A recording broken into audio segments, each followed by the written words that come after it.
怎么了？总感觉有人在看我们，怪怪的。是大白天的，你要从言情频道转到惊悚故事啊？挑你的吧。要哪个？跳完了。转学姐，哎，真的是你？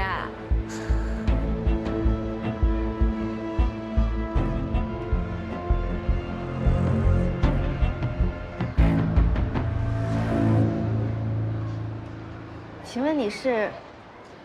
我是岑思思啊，学姐，你不记得我了？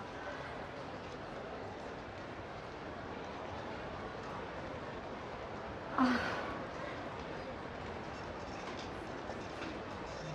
天哪，学姐，我真的好久都没见你了。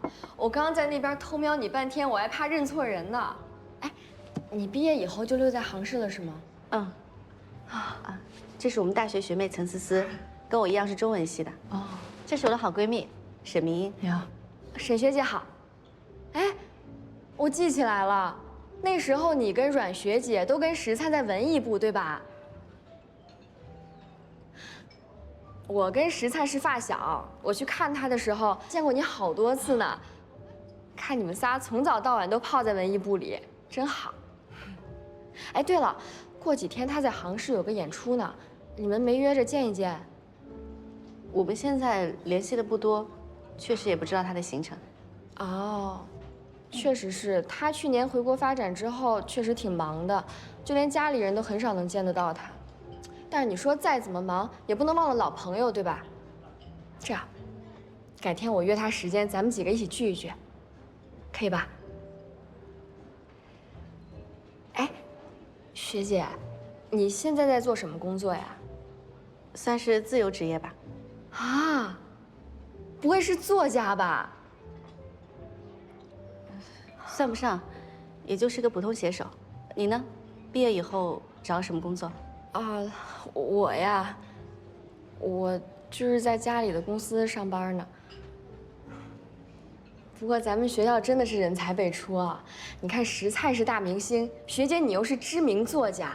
不过我倒是认识几个网络作家，这个圈子好像挺不好混的，他们也都挺不容易的。我还好吧，我比较佛系，自己写的开心就好。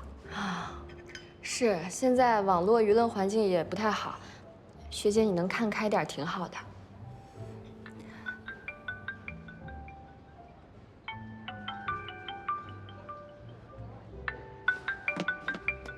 不好意思，接个电话。你客气什么啊？你忙。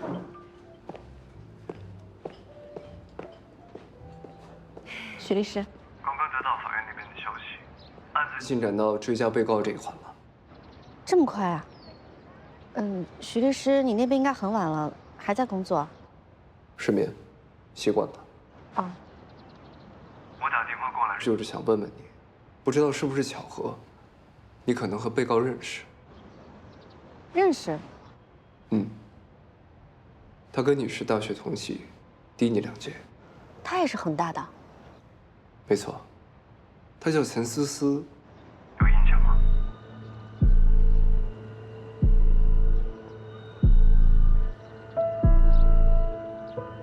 我正在跟他一起吃甜品呢。看来从之前网上泼脏水到今天的偶遇，可能都不是巧合。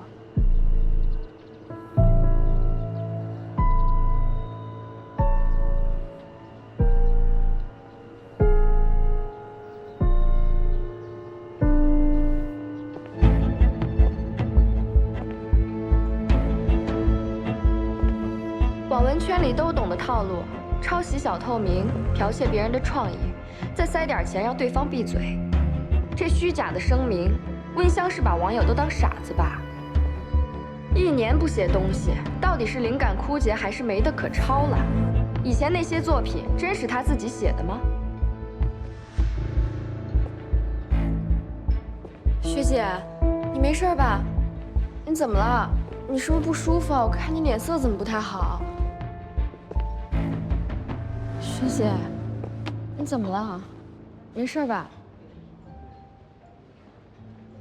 学妹，你是不是在千和网有个叫苏成的笔名啊？啊，你学姐，你是神仙吗？我不是神仙，我是温香。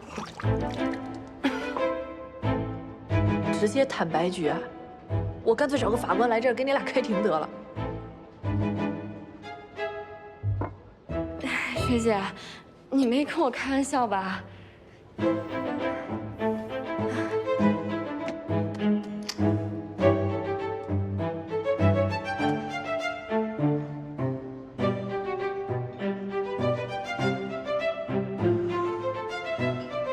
哎呀，你说这世界也太小了吧？那微博上我，哎呀，哎呦我的妈呀！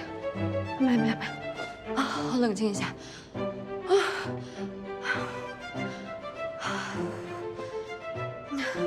学姐，不是，你看，这事儿误会大了。我要是早知道温香是你，我肯定不会发那条微博的。是吗？嗯，为什么呢？你肯定不会干抄袭这种事儿啊。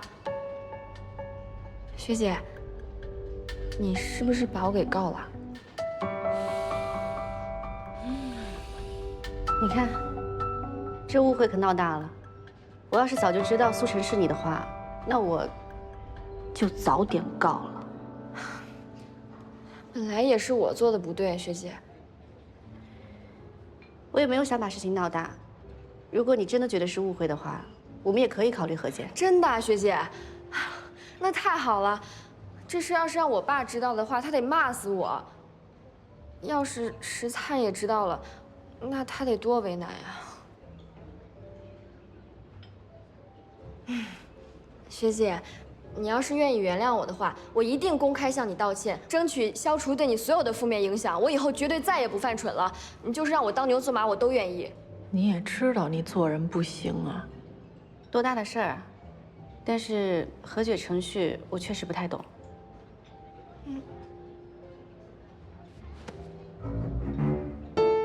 和解当然要跟律师谈啊，关键我们不懂流程，万一谈错了，那不是给以后制造麻烦？也是，官司的事情也不是我们自己能说了算的。你明天有空吗？明天，我明天公司可能要开一天会，我可能走不开。学姐后天可以吗？也行，那法庭那儿，我可以让他们暂缓流程，你不用担心。加个微信吧，方便我们后面联系。好。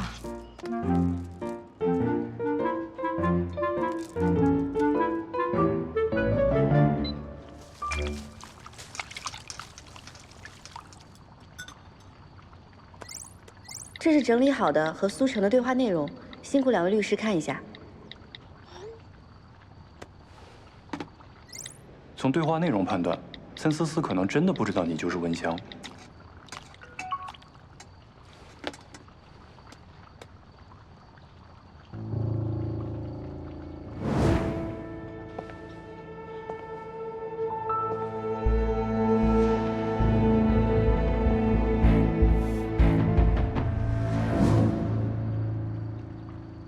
不一定。事情比较复杂，明天当面聊一下吧。两位什么时间方便？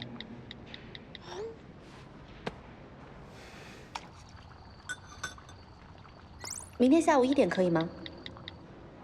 我这边没问题啊，许律师。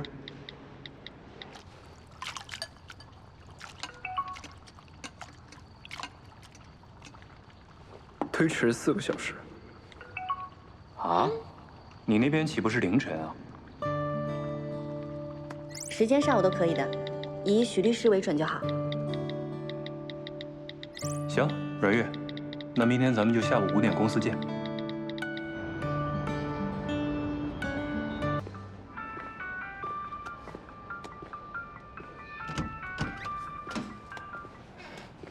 喂。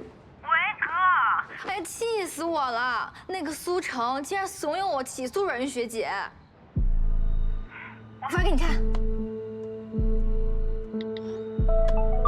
思来想去，还是建议你起诉文香，毕竟她侵犯了你的著作权。妹妹，你刚进入网文市场，不知道温香抄袭的举动会给你后续带来多大的伤害。你看到了吗？那我怎么办呀？那就让他先证明，他就是苏城本人。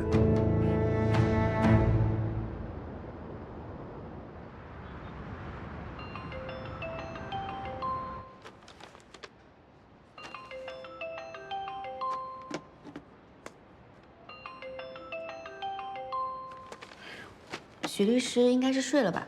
他那边已经凌晨了。也是。那咱不等他了，没事。许律师不在，这不还有个刘律师呢吗？是吧？那咱接着昨天的话题聊。好。陈思思给我的感觉是有些用力过猛的。在我跟他说我是温香以后，他下巴突然猛地磕到玻璃杯上，眼睛都痛得开始闪泪花了，揉了好半天才说，不会是开玩笑吧什么的。还有，他被戳穿了以后，满脸通红，拼命的用手扇风。这些动作在当时看起来只是显得他很震惊，但后来我越琢磨越觉得不太对劲。你的意思是，他都是演的？他应该是没有想到我会这么直接的摊牌，所以他那些夸张的动作，我觉得是为了转移我的注意力，好为自己的反应多争取一些时间。所以，我认为他还有后手。后手？不会的，哪有那么多后手啊？你们这作家是不是想象力太丰富了？可是他的那些行为确实让我……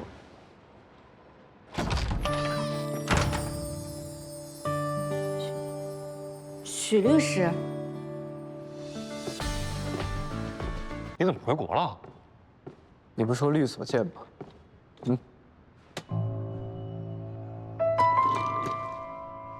这什么呀？陈思思的后手。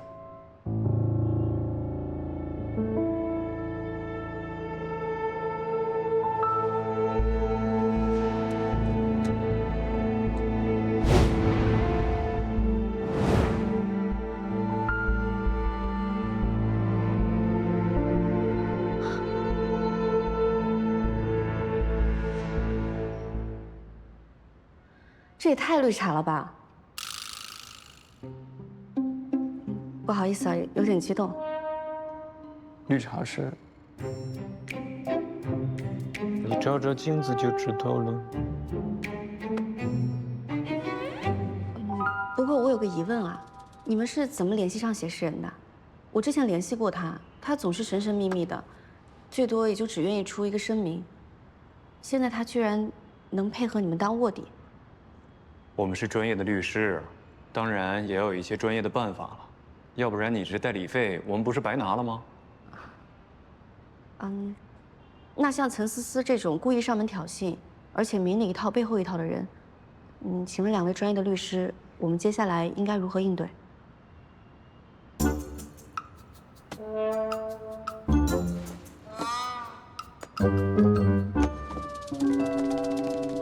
等会儿他要是问你接下来怎么办，你就说拉黑被告，出清。为什么？拿出点律师的专业精神来好吗？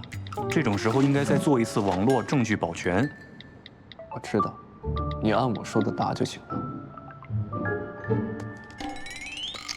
要是真的很讨厌这个陈思思的话，直接给他拉黑也行。你小学生啊？现在证据都给你送上来了，当然是要协助当事人再做一次网络证据保全。这俩人的关系，对呀，对。刘律师有句话，我确实不应该说。不过你作为我们律所的合伙人，确实应该再提升一下自己的办案能力和业务水平了。以你目前在这个案子上的表现来看，我建议还是由我来做主要对接。已经这么剑拔弩张了。好啊，好啊，好啊！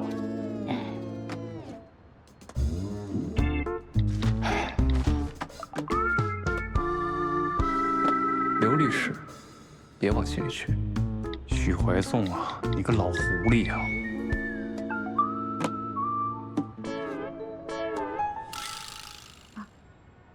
谢谢两位律师了。他的电话有吗？陈思思的吗？对，有。录音取证，会吗？你是说陈思思还不知道自己被写诗人出卖了？我可以假装不知情，向她套话。嗯。不太会。徐律师能教教我吗？如何有效地进行电话录音？我们要试图去引导对方在第一时间就确认身份。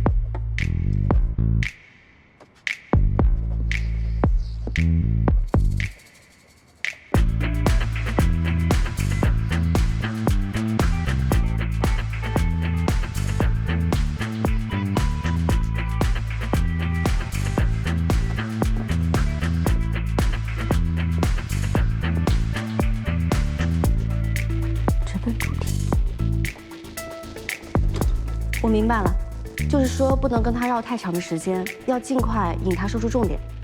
没错，所以有信心吗？我大概了解他的心态，可以试试。啊，明天中午12点的时候，我给他打电话，那个点呢刚吃过午饭，脑供血少，他的反应力会下降，没准就不容易起疑心了。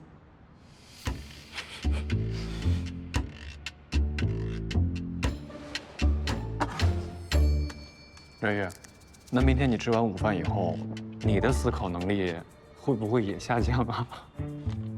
别担心，刘律师，我可以提前吃饭。行。哎呦，一说到吃饭，咱是不是也应该把今天的晚饭吃了？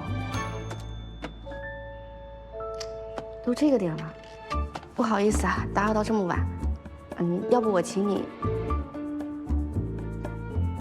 还有许律师一起吃个晚饭吧。行啊。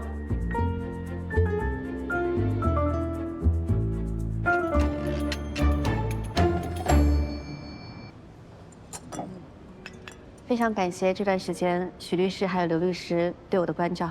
哎呀，瑞月，这么说就太客气了啊，这我们应该做的嘛。不开车了，就不喝了。啊，那许律师你喝点别的。给你点一可乐。不健康。你好，帮我来一杯柠檬水，谢谢。好的。阮玉，怎么喝？也是，工作压力大，喝点养生的比较好。是。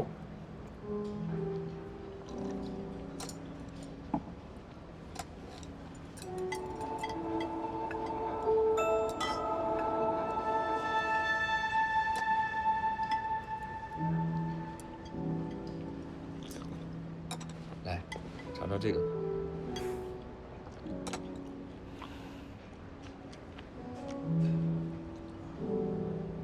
认识啊？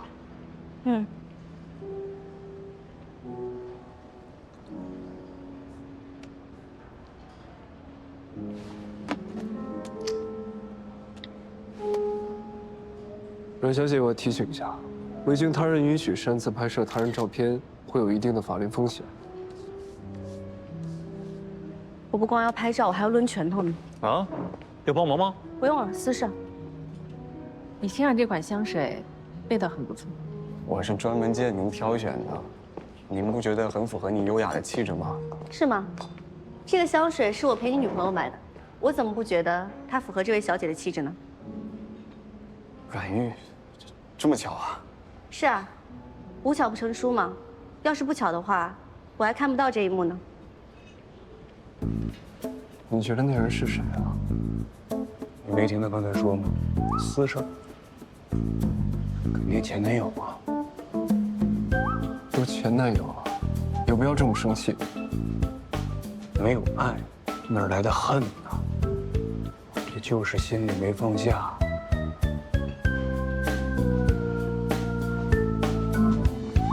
啊，给你介绍一下，这位是跟我谈商务合作的林老板。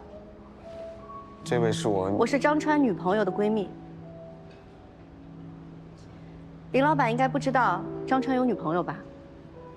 不过也是，谈生意嘛，又不是谈恋爱，也不需要交代家底，是不是张川？对。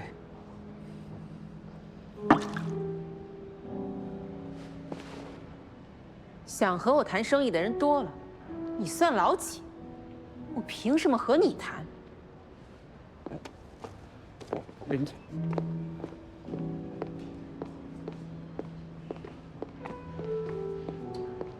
阮玉，你真的误会我了。我误会什么？真的在，什么情况？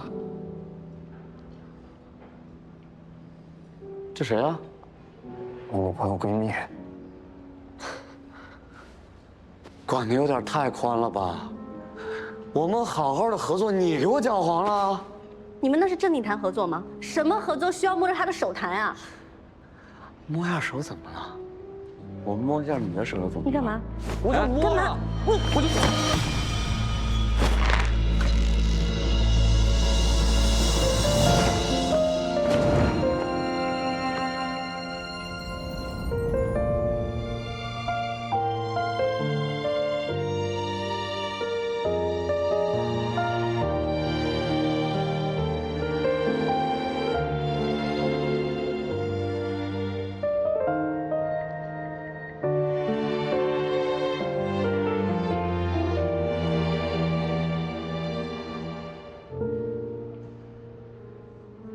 你又是谁呀？我是他的律师。这位先生，我想我有必要提醒，根据《民法典》第1010条，违背他人意愿，以肢体行为对他人实施性骚扰的，受害人有权依法请求行为人承担民事责任。吃饭带个律师，什么大人物？别闹了，怎么办？合作怎么办？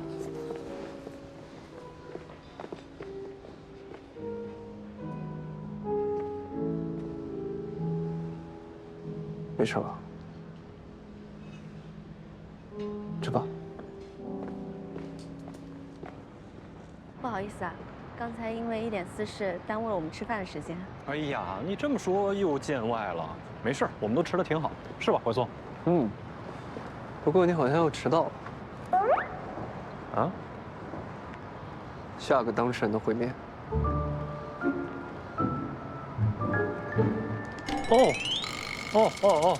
对，哎呦，你看，得亏你提醒我一下，你不说我都忘了。阮玉，我还有点事儿呢，我就不能送你了。让他送你。哦，不用麻烦了，我打车就可以了。哎，别打车，不安全，万一再碰上刚才那2个人呢？你。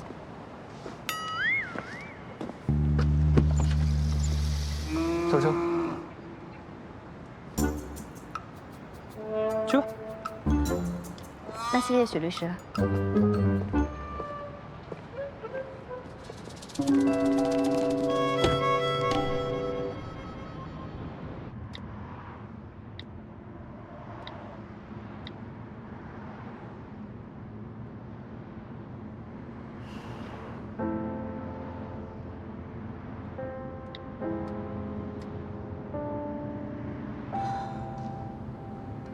要不要告诉他？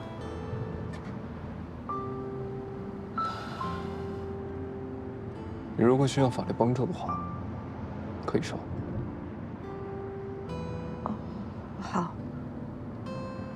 不过暂时还没到那个地步。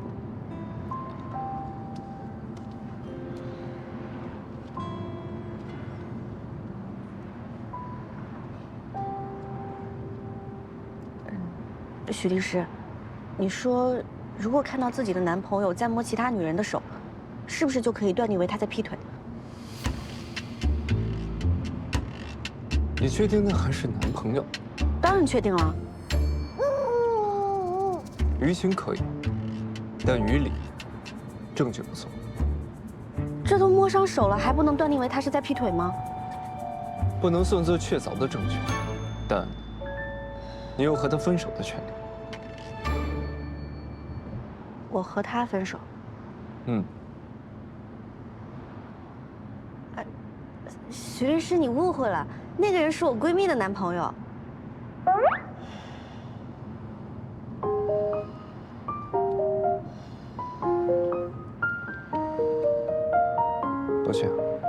是我理解错了。没事儿，我就是在纠结到底要不要把照片发给他。这万一把照片发给他，结果是我误会了，那岂不是在惹事儿？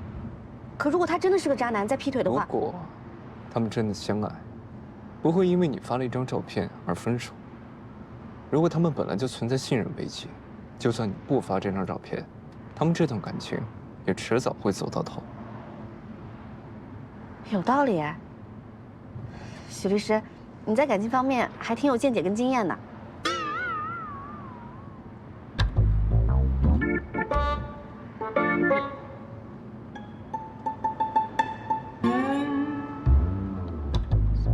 许律师，我不是那个意思。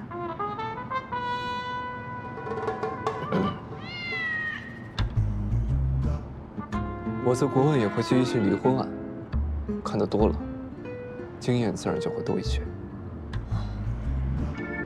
这样啊。我说的也不一定对，你自己考虑考虑，再做决定吧。谢谢你啊，许律师。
回想过去的画面，匆忙写下的句点，路过多少个日月，没有言语的离别，朦胧视线的边缘，风吹散过往的碎片，思绪弥漫眼前，凝结成云烟，随即无声飘远。记忆的每一篇，已泛黄的昨天，翻过枝叶，你却印在每个故事背面，不停在浮现。不好意思啊，许律师，我不小心睡着了。我们什么时候到的？刚到，正要叫你。啊，谢谢你送我回来。不客气。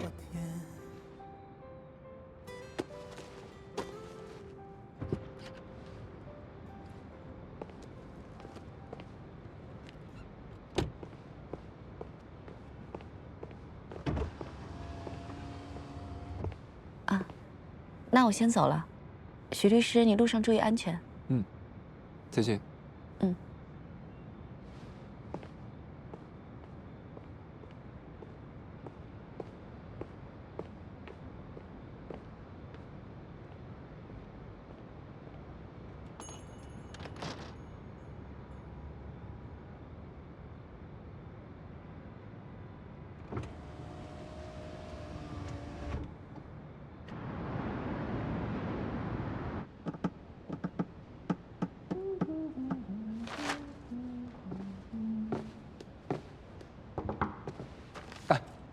炸鸡快到了，瑞玉也快到了，准备准备好了。这才11点，他不是12点到吗？他怕错过最好的那个打电话的时间，所以说他提前1个小时出门了。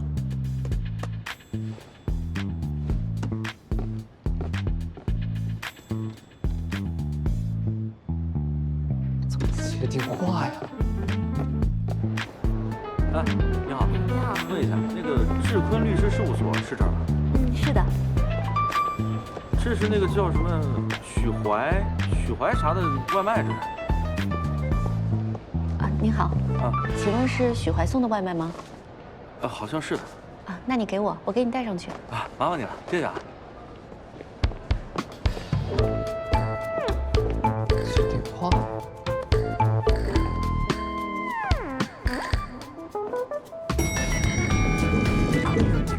哎，许律师，你的外卖。快办，我没点外卖。这上面写了你的名字。那一定是送错了，我从来都不吃外卖。另外，我也没有国内的订餐软件。哦，哎，在这儿呢你。哟，阮月，你到了。你订的炸鸡呢？我给你买的可乐都送到楼下了，可乐配炸鸡绝配，兄弟。炸鸡呢？这儿。哎，你给拿上来的啊？那正好，咱一块儿吃。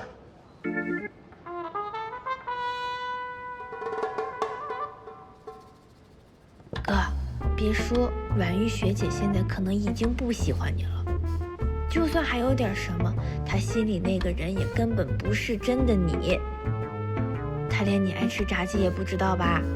哼哼，你要是摊牌了，她能接受真实的你吗？刘律最近跟律所的同事组了一个减肥小组，谁要是点了外卖被别人发现了，就要在公司的群里发红包。不过没关系啊，刘律，下次如果还想吃的话，还是可以以我的名义，我会帮你瞒着。但是我要提醒一下，炸鸡非常不健康，以后要少吃。嗯，行，好嘞，明白。那许律，你自律。当然。哎，好嘞，来，蕊玉，我给你倒点可乐吧。可乐配炸鸡，哎呀，完美。谢谢。许律，你也就别喝可乐了，可乐也不健康。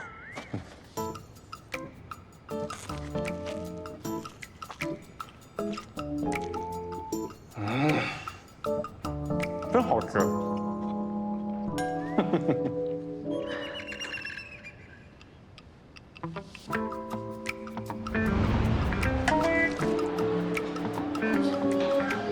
香哦。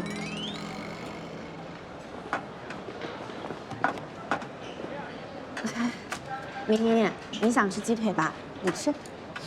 你刚不还说过能吃2个大鸡腿吗？我想吃黄瓜炒鸡蛋，我吃这个就行。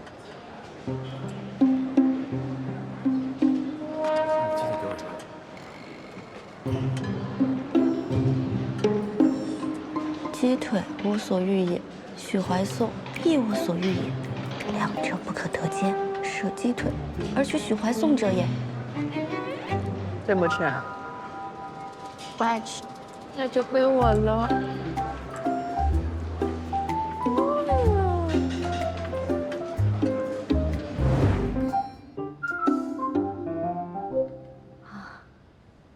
我正好出门前也吃过饭了，现在也不饿。刘律师，你多吃点。哦，你也不吃？那蕊玉，你把这个饮料喝了吧。嗯，香啊。许律师，你喝点饮料吧。这个应该是你爱喝的，也比较健康。谢谢。送亲一杯纯正黑咖啡，祝亲开启活力的一天。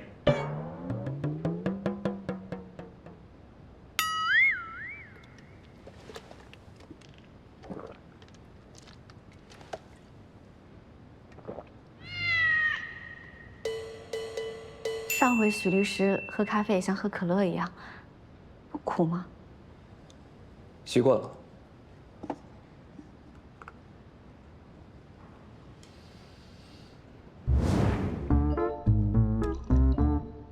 许律师，你喝的是什么呀？黑咖啡吗？我还是头一次见人喝黑咖啡喝这么大口的。习惯了。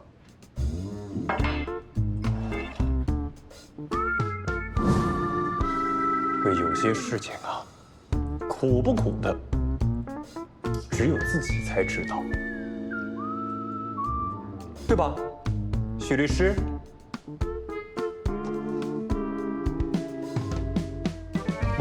真好吃。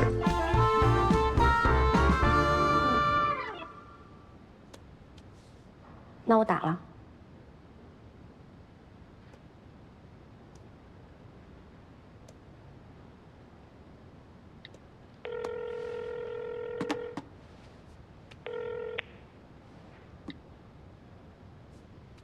你好，我是阮玉，请问是岑思思吗？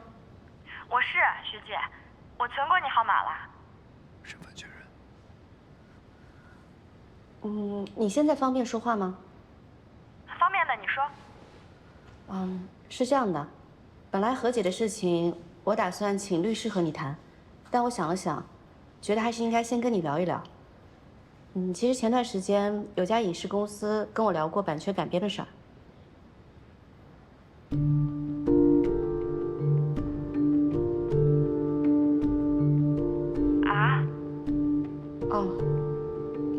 是这样的，他们希望我能够妥善处理好这件丑闻，否则的话，影视改编也会被搅黄。学姐，我这里信号不太好，要不我们还是当面聊吧。1点在南湖茶餐厅见，怎么样？离你家也挺近的。好，我们一会儿见。他好像有所警觉了，从这里去南湖餐厅大概需要20分钟的时间，我现在就过去吧，以免出岔子。你一个人能行吗？应该没问题吧？机会只有一次，我陪你去。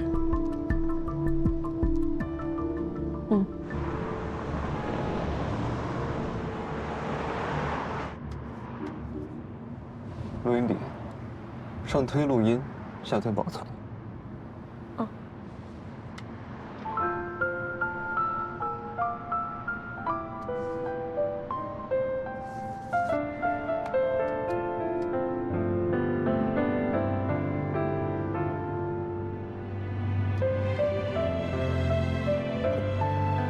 谢谢许律师。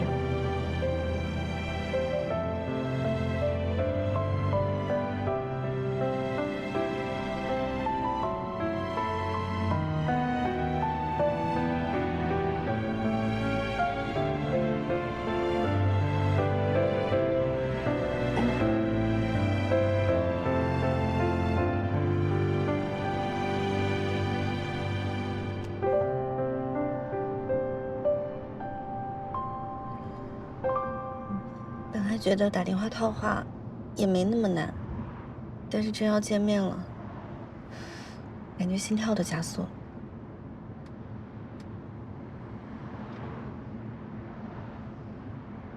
做套眼保健操吧。啊？你小说里好像有写，看起来有用。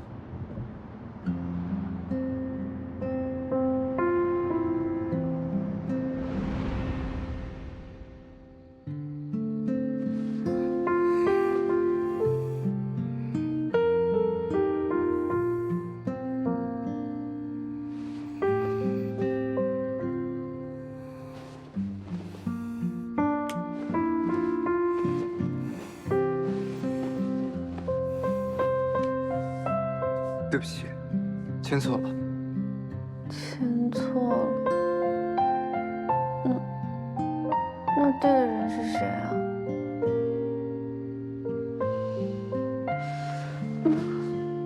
是渣男。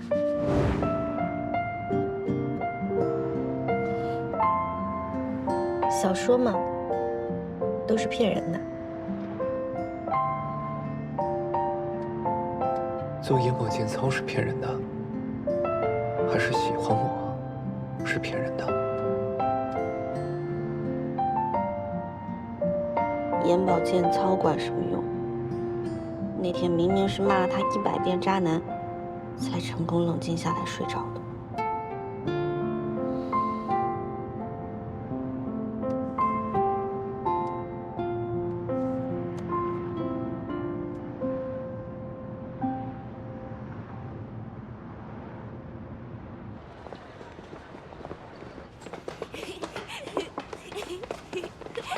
学姐，谢谢你能给我这个机会，让我跟你当面解释。思思，我考虑过了，和解没有问题。但是我现在的律师不只代表我的个人立场，还要为影视方考虑。为了不影响这本小说的影视改编，他们要求你在道歉声明中承认自己不仅发布过污蔑我的长微博，也曾煽动水军攻击过我。我没有啊，学姐。啊，我也知道发这样的声明确实是挺难为人的。但影视制作公司的意思是和解不成就继续起诉。可是学姐，我真没要故意攻击你。我当时发那篇帖子的时候，是因为我真就是那么以为的。我那时候也不知道你就是温香啊。后来那篇帖子它自己发酵到那么高的热度，跟我真没关系，那就是网友自发的行为。思思，网络不是法外之地，做过的事情都会留下痕迹的。你就算现在不承认，等之后调查起来也会被发现的。咱们呢，都是一个学校出来的，你是我的师妹，我当然不想把事情闹得太不好看。那学姐，你能不能先撤诉啊？你看你撤诉了以后，还是可以找律师把事情查清楚，咱们庭下和解，和和气气的，这样不是很好吗？这倒也是个办法。可万一我撤诉了，有心怀不轨的人给我挂一个心虚的名头，再怂恿写诗人起诉我的话，那可怎么办啊？学姐，你是不是想太多了？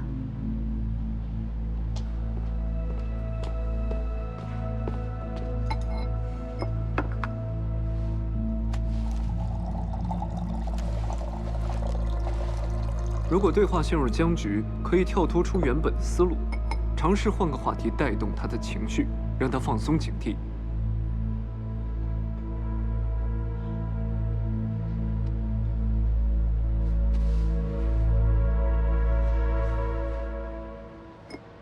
思思，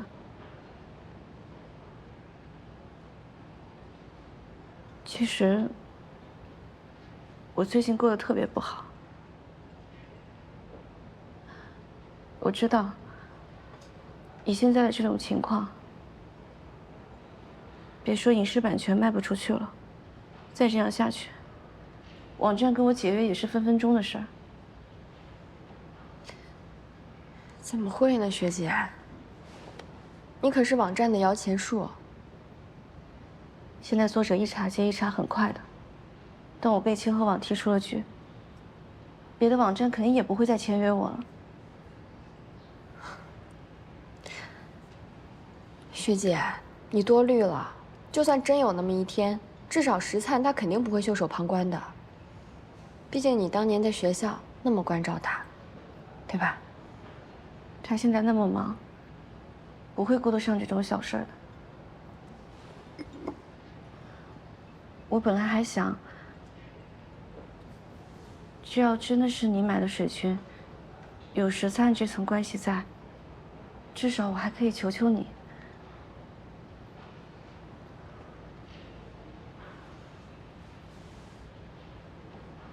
那不然，学姐你就求求我呢？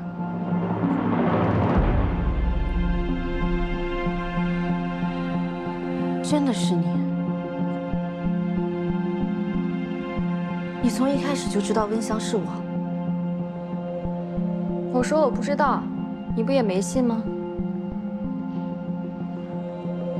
你不是说，在大学的时候，是在杂志上看到我发表的文章才有的文学梦吗？你未免也把自己想得太伟大了吧？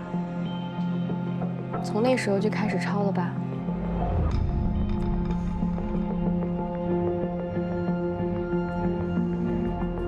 一篇抄袭的文，凭什么数据那么好？我就是想让大家看见真相，就是没想到，学姐你也太不堪一击了。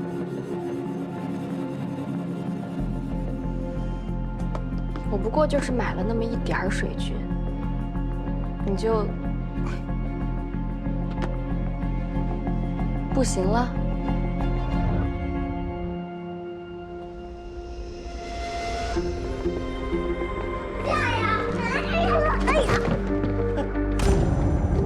姐姐，对不起。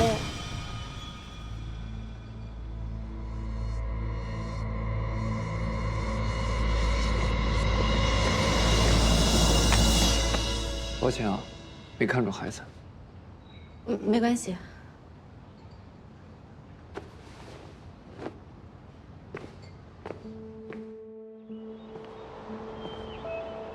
我发现陈思思很多社交媒体上的照片都是模仿你的。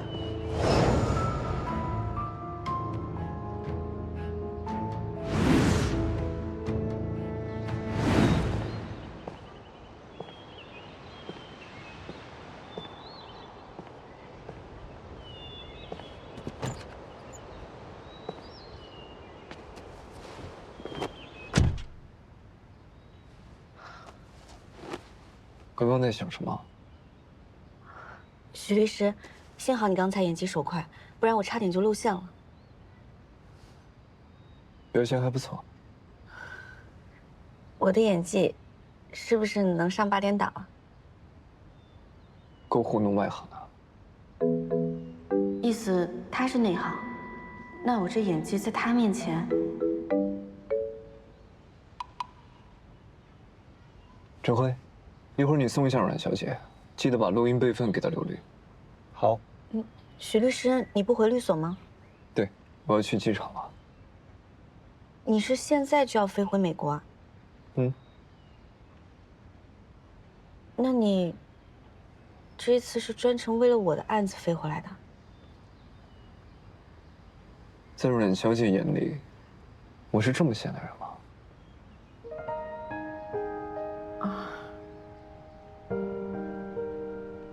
还是多谢许律师今天陪我来取证了。你工作这么忙，多注意身体。开车注意安全啊！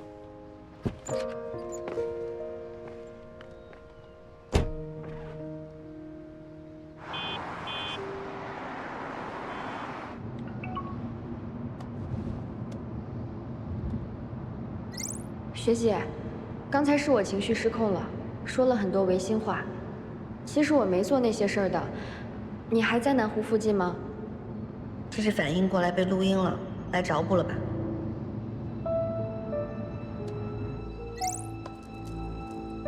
不方便，还是之后法庭见吧。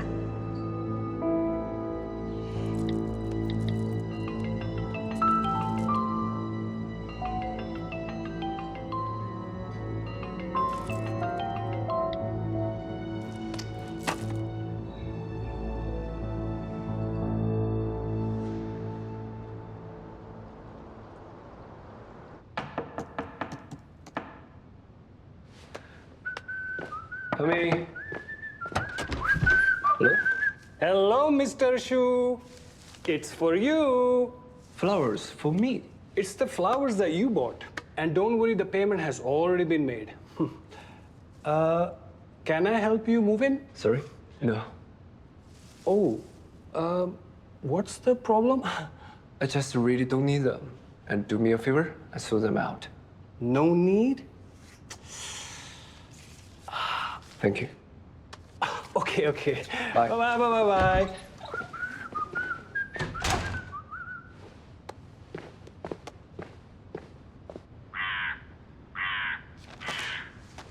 主任来电话了。喂，给你地址不是为了让你给我家里塞满东西的。什么东西啊？一盆非常丑的花。啊，哎，丑吗？那花是阮玉特地买来感谢你的。我想来想去，给你房间里添点生机，不是也挺好的吗？而且 Sir, excuse me, sir. I'm sorry. Can you bring the flowers back to me? Why? Thank you. Okay, no why. Bye bye. Bye. 许怀总帮你这么大一个忙，你没好好表示表示？当然表示啦。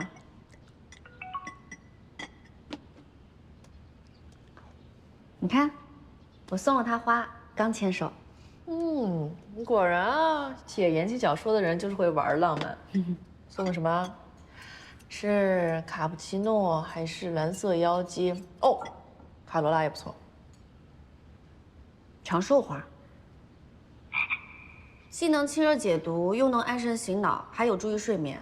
他经常国内国外的来回飞，就有助于他倒时差，很适合他。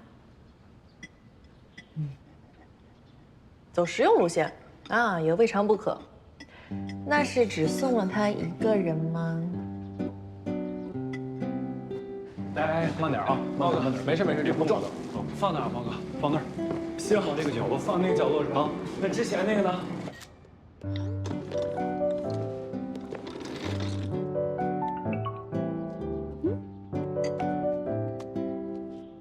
谢谢。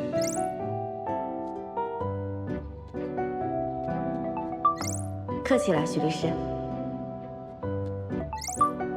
其他的资料我已经在整理了，到时候还要再麻烦你了。不用这么客气。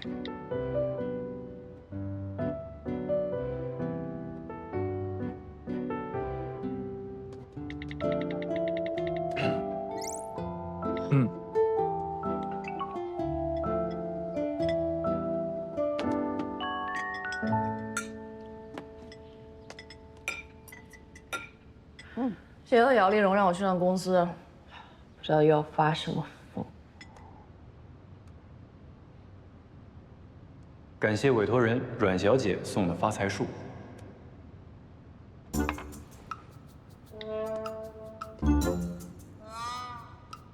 你刚在电话里说，而且什么？哦，我是说阮玉给整个律所都送了，也不好少你那一份嘛。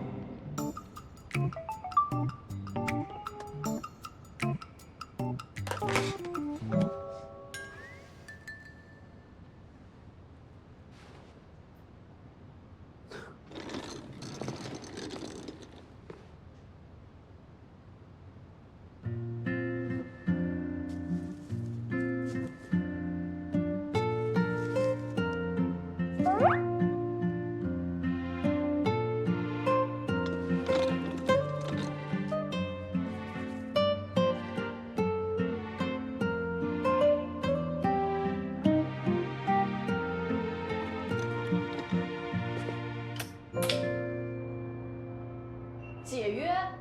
您的意思，我们现在要跟温香的新书解约？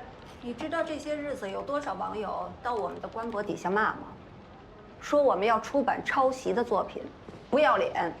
抄袭这件事，我们不是已经解释清楚了吗？写诗人本人出面澄清，剩下全都是苏成他在带节奏，他在污蔑温香。舆论爆炸的时候，真相还重要吗？当然重要啊！真相不重要，要法律做什么？这些舆论都是苏成恶意挑起来的，温香已经在起诉他了，网友马上就会知道真相。反正我明确地告诉你，3天之内，如果这场抄袭风波还不平息，我们就要终止和温香的一切出版合作。现在跟温香解约，就相当于站边苏城，这会给温香带来适可而止。我知道，你和他是同学，所以你向着他，但是你要搞清楚，给你开工资的是李文，不是温香。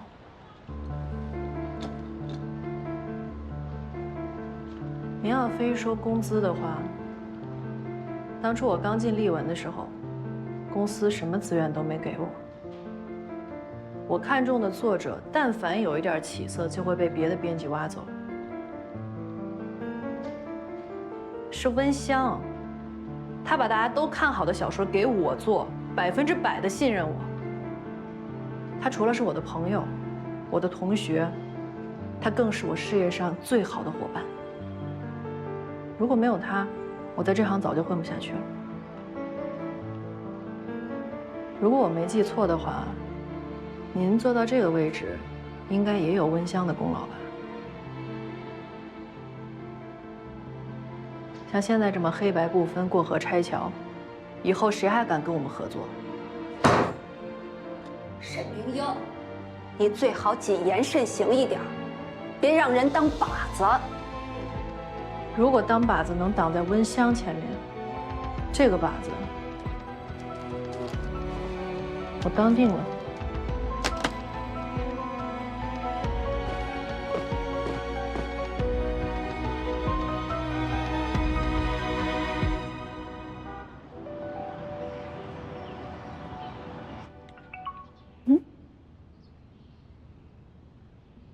录音证据在法庭上只能作为辅证，但之前的反调色盘对比可以证明小说的独创性表达。把这项工作继续做完。好的。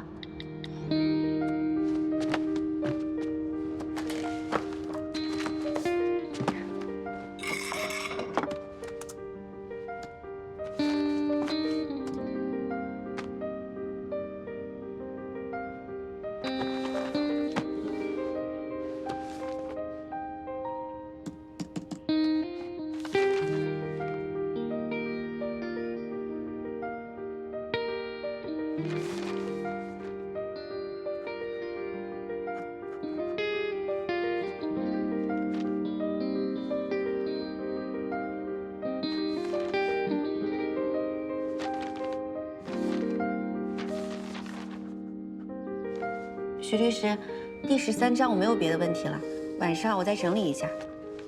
嗯。抱歉啊，我接个电话。哦。喂。在家。不排除是被告实施的报复行为。SG 的高层应该都最清楚，被告是有能力对炸弹实施远程操控的。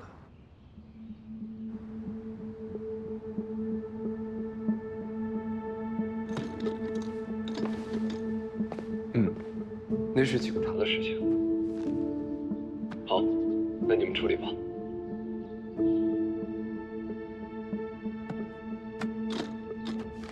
抱歉啊。徐律师，你那边是不是太晚了？咖啡又白喝了？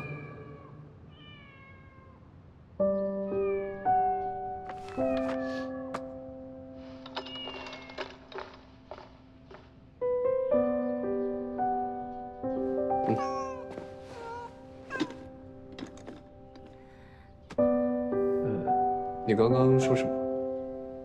哦，我是说你那太晚了，我们还方便继续谈吗？行吧。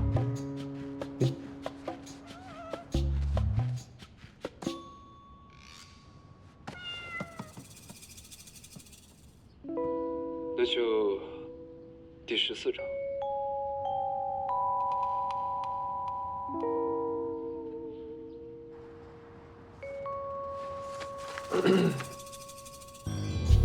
那就第14章，第3段。他原本并不喜欢毛茸茸的动物，直到那天路过艺术馆，看见他在草丛里投喂一只流浪猫。阳光、微风、青草地，猫，还有他，这些所有构成了一幅温柔到极致的画面，投落在他心间。从此后，如同爱屋及乌一般，他开始学着他的样子，去和学校里的每只猫说嗨，却始终没能对他说出那声嗨。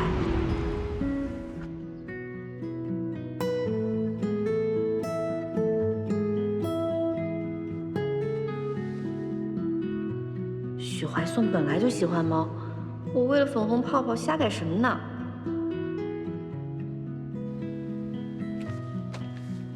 这2句话还真是撞得一字不差。许律师，你有什么想法吗？我觉得还是会有一些细微的差别。你塑造的人物心理是爱屋及乌，那对方并不是。啊？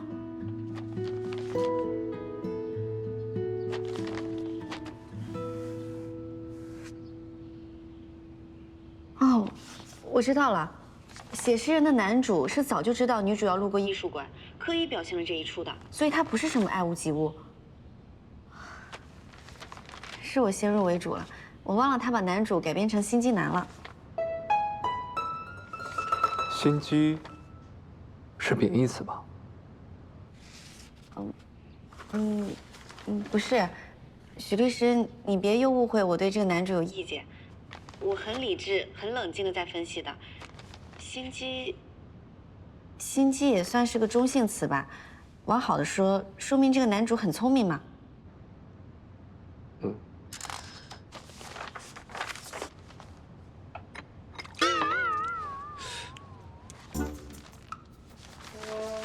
你这咖啡烫不烫啊？你快给他擦擦吧，许律师。不烫。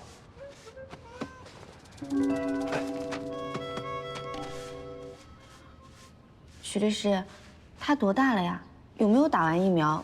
他现在能洗澡了吗？疫苗都打过了，大概6个月左右。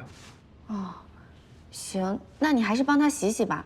这小猫咪舔到了残留的咖啡，可能会有危险的。案子我们可以等会儿再聊。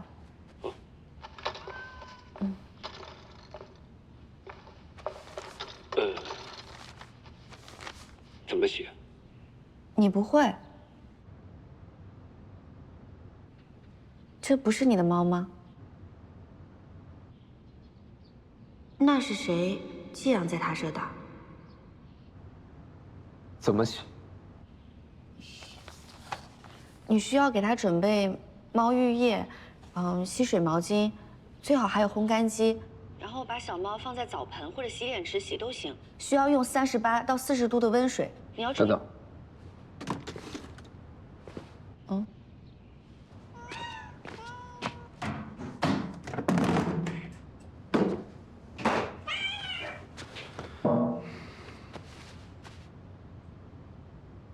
我现在要做什么？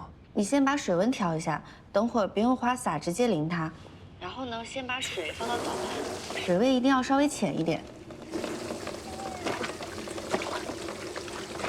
它可能有点害怕，你动作稍微轻柔一点。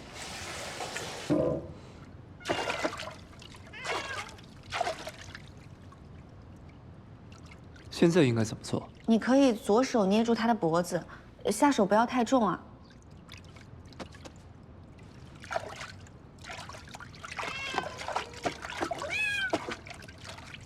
然后呢？然后右手沾水，慢慢把它的脖子以下打湿，就可以给它上浴液了。你注意一下水，别呛了它。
写好了。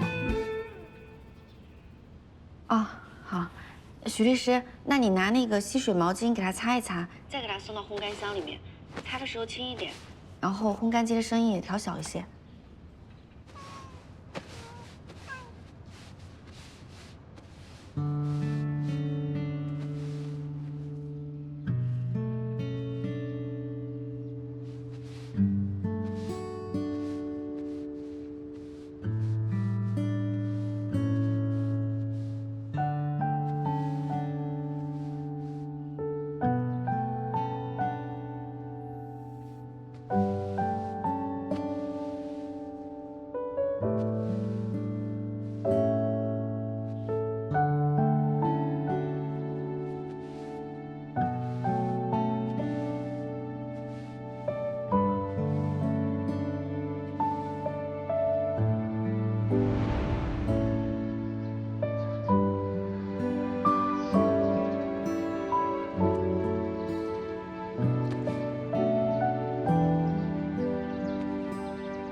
原来他也喜欢猫啊，真好。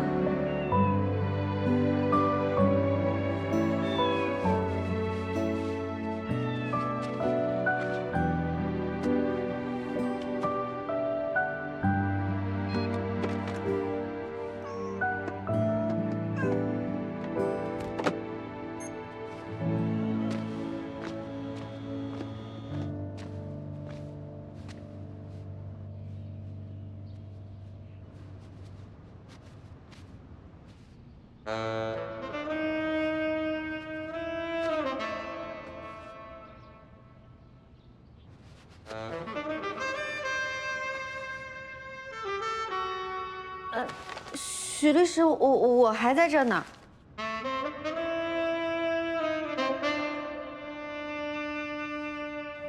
哦，我吗？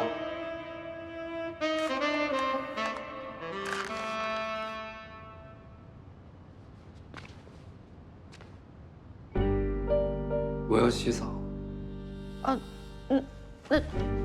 许律师，那你帮我搬，不是，你把电脑搬出去呗。你不会光是你啊？哦，对，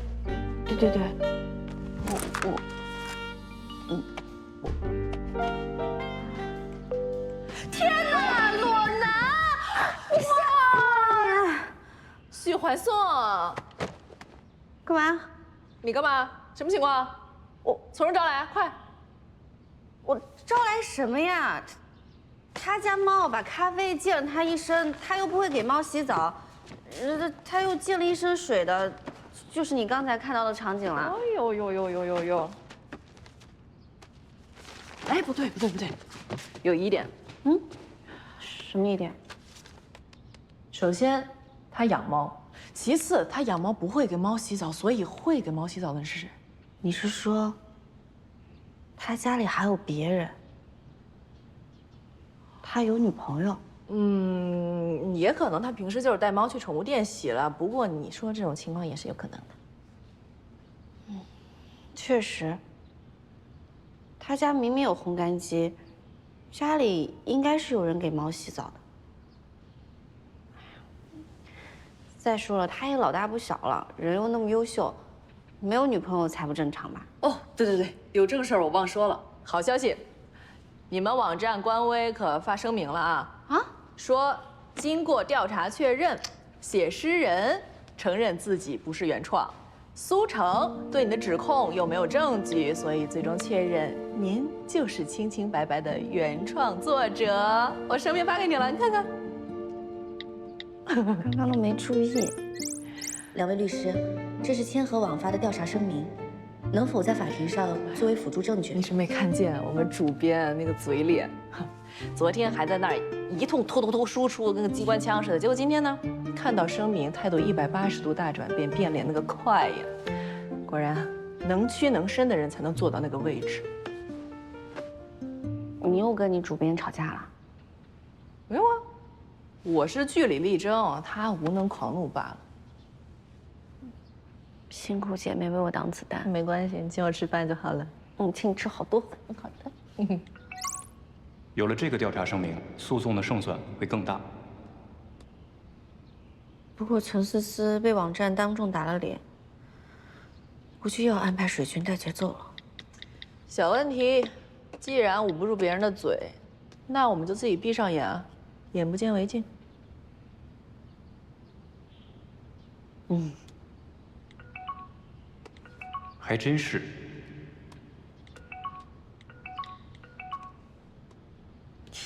是刚在眼前遮住了脸，就被刘律师给揭开了。这波是2换1啊，放弃了写诗人，打了苏成脸，就为保一个温香，可真舍得。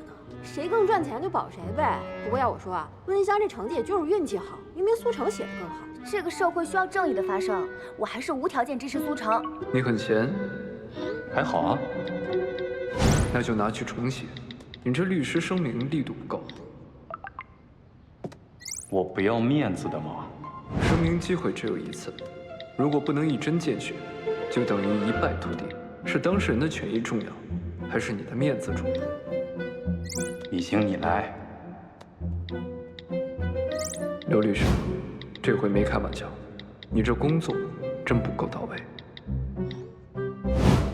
哎呀，是写的匆忙了点儿，一堆案子忙昏头了。刚才那些截图也忘过脑了。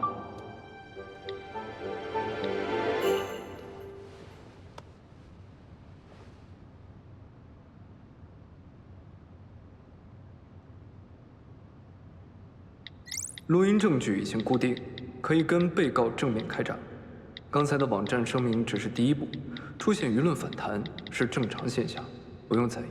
后续还会发布律师声明，今天之内会彻底扭转舆论风向。这刘律师确实不太行啊，神经是够粗的。论靠谱，还得是许怀颂许律师，但是他好像是名草有主了，给你发消息这语气也太官方了。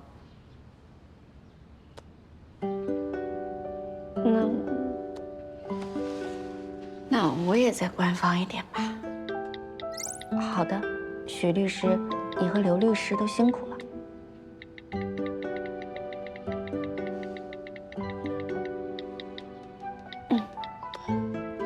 收到。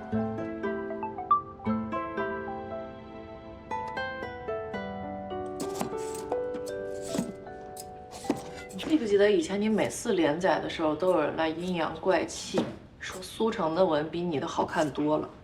当时你还不以为意啊，说什么萝卜青菜各有所爱，说读者有选择和评论的自由。你现在看呢，那根本就不是真读者，那肯定是陈思的小号在那自导自演呢。是有可能。你说啊，你大学的时候到底怎么得罪他了，让他这么多年就死咬着你，给你添堵？我要是知道就好喽。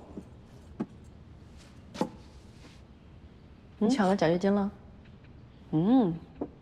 抢了推荐名额？你该不会是抢他男人？也不对，你母胎单身没有男人。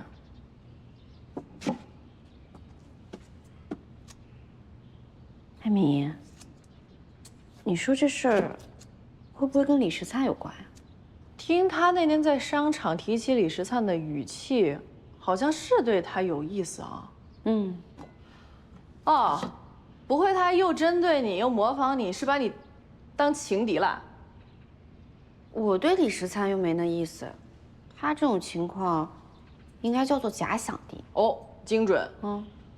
这么说，陈思思那天确实还特意提了一嘴咱们仨的文艺部的事儿，夹枪带棒。但这都过去多少年了，不至于记挂到现在吧？就是说呀，咱们跟他都800年没见了，人家现在是当红流量炸子鸡。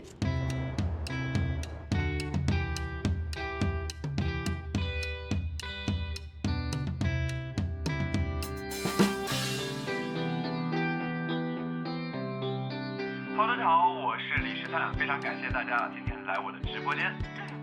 直播刚开始我就发现我们的观看人数已经破100万了。看来我们今天的福利啊，对大家很有吸引力。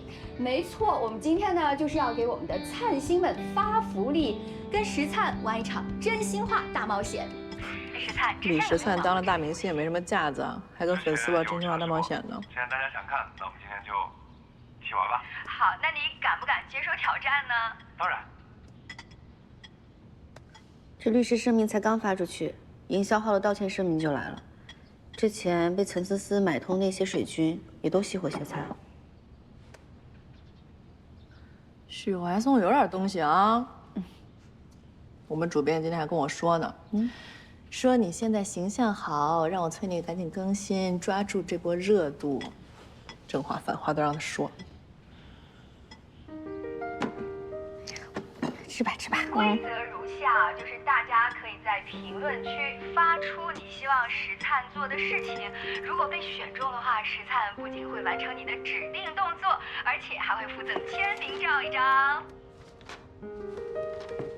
好，我们来看一下啊，这位叫做诗情画意的粉丝说，石灿的幸运数字是7，能不能给通讯录里的第7个联系人拨电话，说出后天早上老地方见8个字？哇，这个要求够狠的。那既然是灿星提的要求，我们的石灿应该不会拒绝吧？当然，今天的宗旨就是有求必应。手机给我。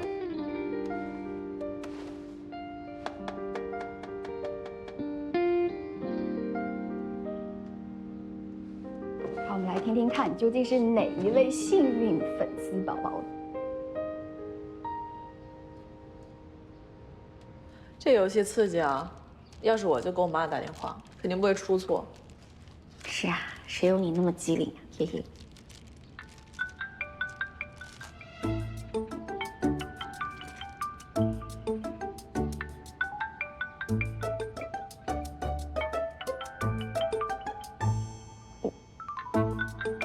我啊，应该不是吧？你这个电话显示也不是他名字，而且阮，怎么都不可能通讯录第7啊。嗯，对啊。哎，你接不就知道了。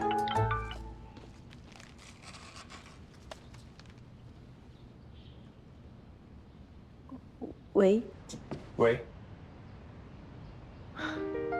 好久不见，我是石灿。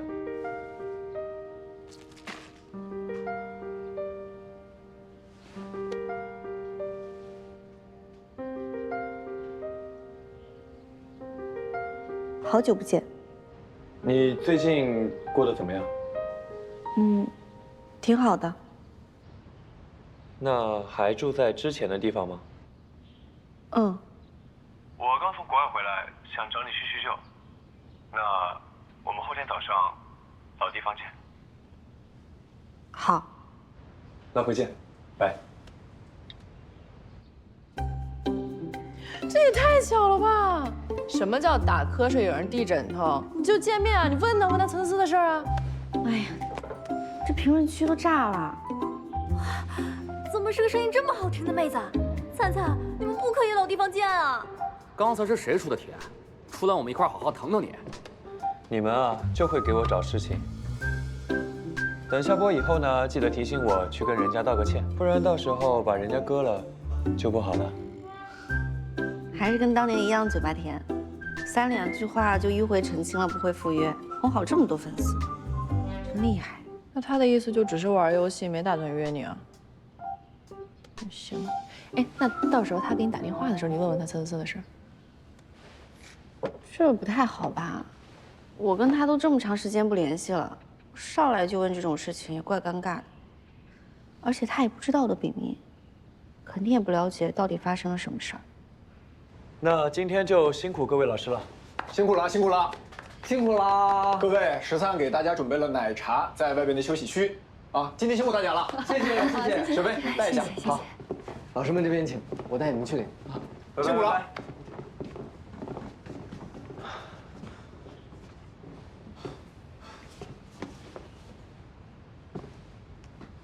石灿，你抓紧时间休息一下，大概15分钟，然后换套衣服，跟我去下一个商务展。好。哎，结束了？别提了，累死了。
食菜非常完美。谢谢。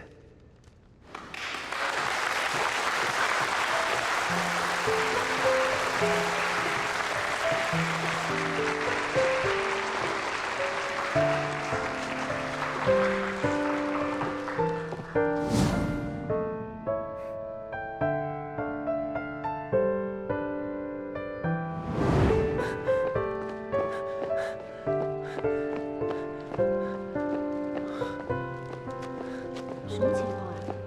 晶晶不是在吗？怎么部长跟我说他有事出去了，换我去送花？部长八卦嘛。啊？之前有次你不在，他就开玩笑说过，你和李时灿，一个幕后的金牌编剧，一个台前的男主角，正好内部消化一下。刚才你看李时灿，看的眼睛都直，他肯定想撮合你。不是，我刚才……好了，跟亲闺蜜就不用解释了。我能不知道吗？景是旧时景，人非眼前人。你刚才哪儿看的是李时灿啊？是触景生情，又想起徐某人了吧？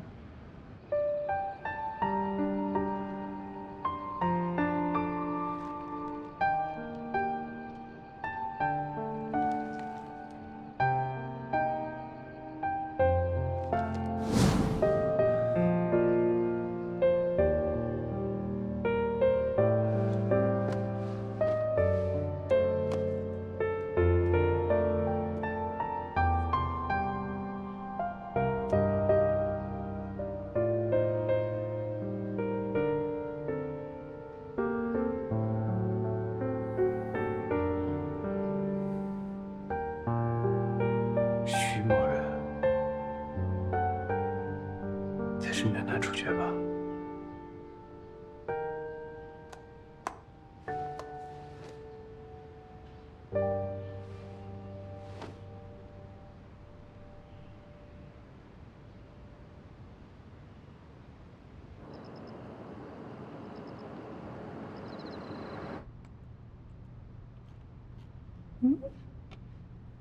据说苏城是温香3次元里的学妹，因为现实纠纷才处处针对她，蹲个真相，艾特温香。我就说，之前写诗人都澄清明白，也道歉了，苏城这个第三方怎么还上蹿下跳的泼温香脏水？原来是3次元纠纷。细思极恐。哎，苏城哪个学校的？求神吧。怎么还人肉上了呀？别被当枪使了，看不出这波操作是专业的公关团队吗？温香背后有人呢。网络是网络弊，我才不会做这种事儿呢。哎，风向变得这么快，没有人觉得有猫腻吗？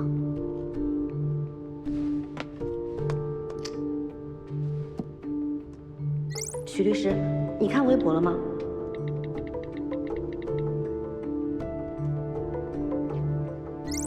刘律师，你看微博了吗？看了。这事儿是律所做的吗？啊，不是啊。那会是谁？不清楚，但这种以其人之道还治其人之身的做法，不是我们的解决方式。不过，被告确实可能以为这事儿是咱们做的。学姐，我没想到你是这种人。既然这样，就别怪我不客气了，咱们比比谁更下作吧。你对我客气过吗？曝光的事儿不是我和我律师做的。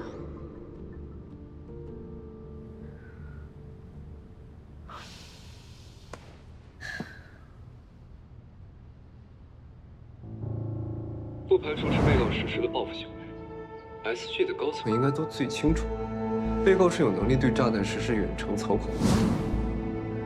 国内的治安环境这么好，陈思思就算想报复，应该也搞不了什么大动作吧。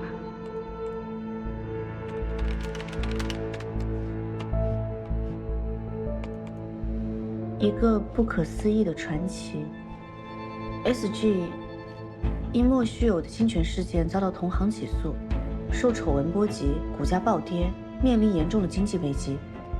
许英作为加州律师界颇有名望的律师，接手了这个案子，却在开庭前2天突发脑梗，抢救过来后被诊断为脑血管性痴呆。Shu is currently unconscious. What should we do about our case? Huh? This is the most critical time, and someone needs to take responsibility. You understand?